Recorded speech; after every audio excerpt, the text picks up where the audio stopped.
Imagine you run a small business, you make a product, but the only road to your customers is controlled by someone else. They can open it, they can close it, they can charge whatever they want to let you through. Now imagine that business is an entire country. This is not a thought experiment, it is how much of history actually worked. States that depended on foreign markets to sell their goods or to import the resources they could not produce themselves were always vulnerable to whoever controlled the roads, the ports, and the sea lanes. Lose that access and revenue falls. Armies go unfunded. Populations go hungry. Governments lose their grip. The story of how nations fought, negotiated, and strategized over commercial access is one of the most important and least told stories in economic history. Let us tell it now. We talk about history in terms of wars and treaties. We remember the battles, the borders, and the leaders. But underneath many of those conflicts was something quieter and more persistent. A competition over access, the ability to sell, the ability to buy, the ability to stay economically connected to the wider world. A country that cannot sell what it produces runs short of money. A country that cannot import what it needs runs short of options. Both conditions are dangerous. Both, over time, can destabilize a state from the inside. Political leaders throughout history understood this instinctively, even when they could not always articulate it in economic terms. They fought for ports. They negotiated for trade privileges. They formed alliances around commercial interests as much as military ones. So the question at the heart of this documentary is a simple one. When did access to foreign markets stop being just a business issue and start becoming a matter of national survival? The answer, it turns out, reaches all the way back to the ancient world. Long before the modern era, states were already learning a hard lesson. Geography alone did not determine prosperity. Access did. The city-states of ancient Greece understood this earlier than most. Athens, by the 5th century BCE, had a large and growing population. But Athens could not feed itself from its own land. Attica, the region surrounding the city, was rocky and thin. It could grow olives and grapes well enough. But grain, the staple that kept people alive, had to come from elsewhere. The Black Sea region, especially the areas around what is now Ukraine and southern Russia, produced grain in abundance, and Athens built its commercial strategy around reaching those fields. It maintained trading relationships with the port cities along the Black Sea coast. It kept its navy strong enough to protect the sea lanes connecting those ports to its own harbor at Piraeus. When those routes were open, Athens thrived. When they were threatened, Athens felt it immediately in the price of bread, in political tension, in military urgency. This dependence on external food supply shaped Athenian foreign policy in ways that went far beyond simple commerce. Protecting the grain route was not a trade priority. It was a survival priority, and Athens spent considerable military and diplomatic energy ensuring it stayed intact. The Phoenicians offer another instructive early example. Their home cities along the coast of modern Lebanon had limited agricultural land. So Phoenician merchants did not try to feed themselves from the soil. They fed themselves from the sea. They built trading colonies across the Mediterranean, at Carthage in North Africa, at Cadiz in Spain, at dozens of smaller ports in between. Each colony was not just a commercial outpost. It was a node in a network designed to keep Phoenician cities economically viable. The colonies produced raw materials, silver, copper, tin, grain that flowed back through the network.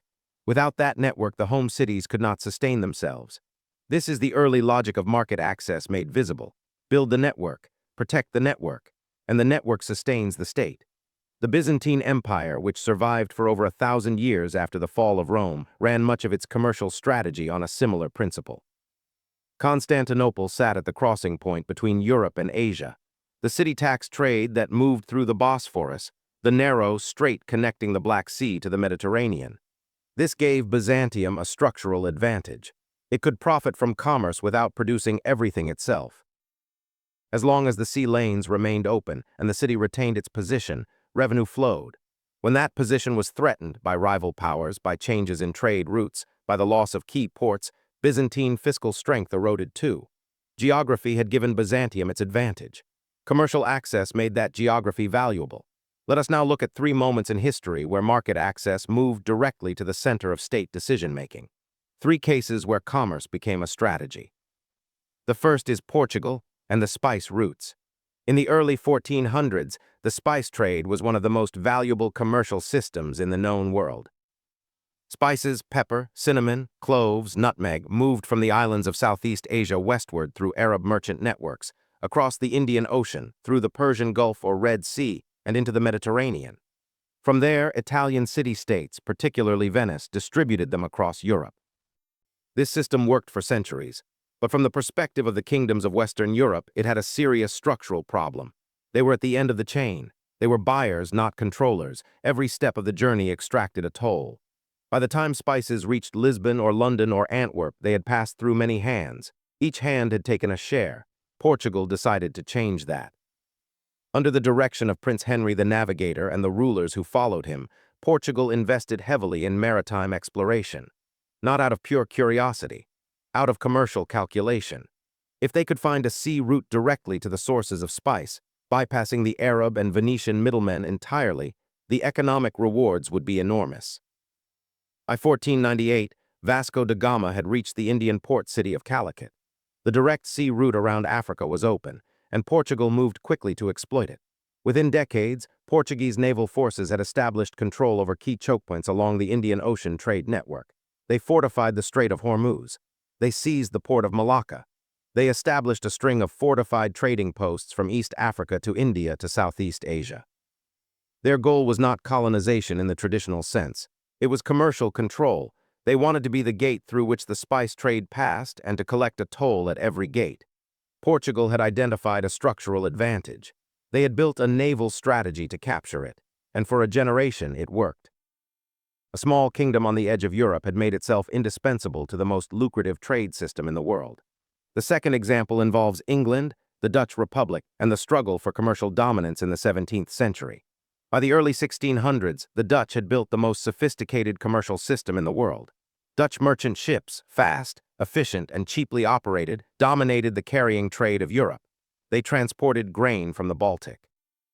They moved textiles from England. They connected the spice trade from Asia with hungry buyers in the West. Dutch merchants were everywhere, and Dutch profits showed it. England watched this with growing concern. English merchants found themselves consistently undercut by Dutch competitors.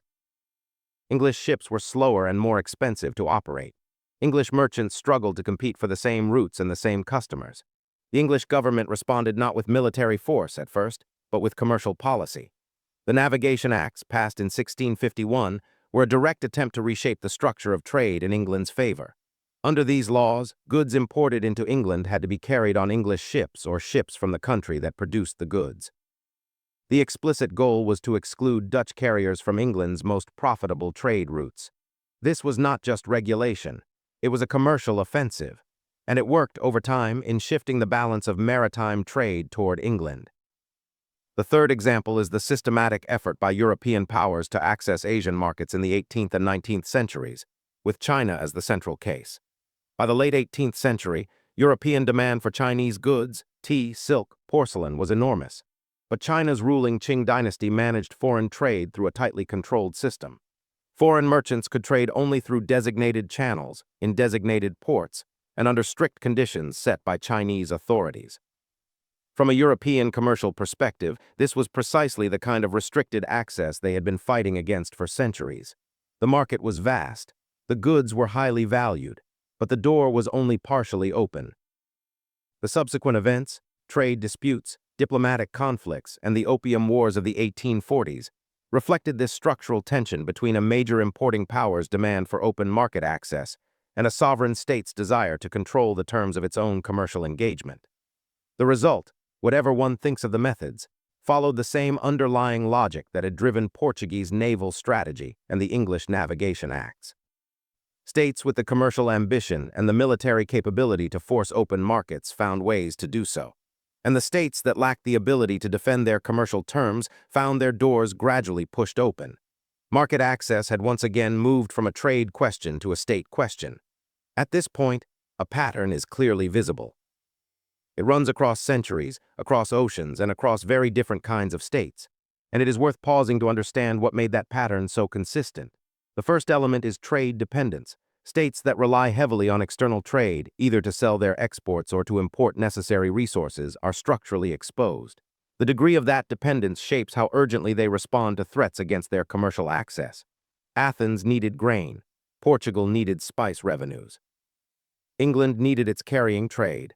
The higher the dependence, the stronger the political response to any disruption. The second element is the value of chokepoints. Much of the competition over market access was really competition over geography.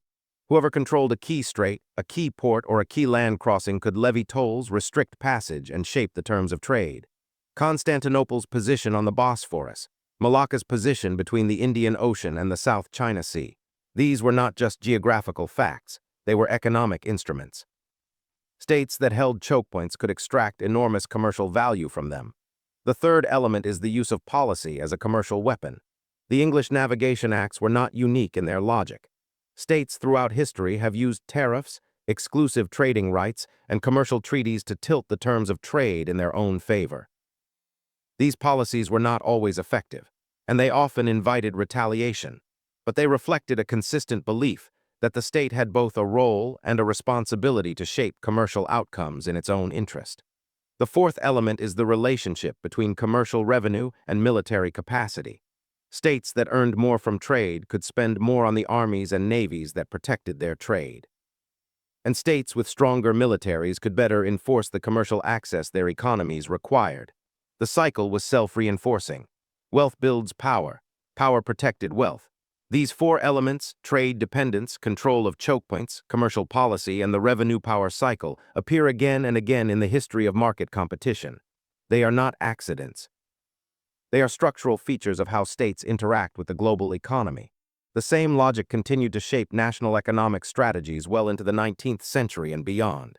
When Germany unified in 1871, it inherited a fragmented industrial base but a powerful ambition. German leaders understood that industrial economies needed export markets to sustain themselves. Factories needed buyers. Banks needed returns. Under Otto von Bismarck and the leaders who followed, Germany pursued commercial access through a combination of competitive pricing, industrial efficiency, and diplomatic treaty-making. German goods flooded European and global markets. German banks followed German exports into foreign economies. Access was not just desired. It was systematically cultivated. Japan's experience after 1868 tells a related story. When Commodore Perry's American fleet arrived in Japanese waters in 1853 and demanded the opening of Japanese ports, Japan found itself in a position it had hoped never to occupy. A foreign power was imposing its commercial terms on a sovereign state. The experience was not forgotten. The Meiji government that came to power in 1868 drew a clear conclusion. Japan needed to industrialize fast enough to negotiate its own terms. It needed economic strength before it could reclaim commercial sovereignty. The Meiji reforms, industrialization, military modernization, legal reform were not just developmental goals. They were strategies for regaining the ability to control access on Japan's own terms. By 1899, Japan had renegotiated the unequal commercial treaties that had restricted its tariff rights. It had fought its way back to the table as an equal, rather than a subject, of the global commercial system. The United States followed a different path, but the same underlying logic. As American industrial production grew through the late 19th century, the question of where to sell that output became increasingly important. American manufacturers needed markets beyond domestic borders. The open-door policy of 1899, which sought equal commercial access for all foreign powers in China, reflected this clearly. The United States did not need territorial control. It needed commercial access. Open doors served that purpose better than closed colonies. Each of these cases, Germany, Japan, the United States, shows states explicitly shaping their foreign policy around the goal of securing and expanding their commercial access. The details differ. The geography differs. But the logic is the same logic that Athens applied to its Black Sea grain routes 2,000 years earlier. Access sustains economies. Economies sustain states. And states protect their economies as fiercely as they protect their borders. So what do we take from all of this? We take a very simple observation. States do not exist in economic isolation. They depend on external relationships, on buyers for their goods, on suppliers for their resources, on routes that keep those relationships functioning. And when those relationships come under threat, states respond with every tool available to them. Diplomacy, commercial policy, naval power, treaty-making, alliance-building. What looks like foreign policy is often a commercial strategy wearing a diplomatic coat. Athens was not unusual. It was a template. Every state that grew dependent on external trade eventually had to decide how hard it was willing to work and how much it was willing to spend to keep that access intact. The Venetians built a commercial empire to answer that question. The Portuguese sailed around an entire continent. The English rewrote their trade laws. The Japanese rebuilt their entire economy.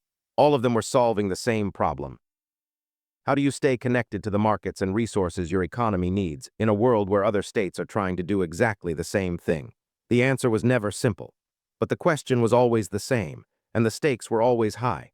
A state that loses access to the markets it needs does not always lose a war. Sometimes it simply fades. Revenue drops, influence contracts, options narrow, and slowly, quietly, it becomes less able to determine its own future. Access to markets is not just an economic advantage. For many states across many centuries, it has been the quiet difference between stability and decline, between sovereignty and dependence, between a nation that writes its own story and one that finds its story written by others. Commerce does not shout, but it decides a great deal.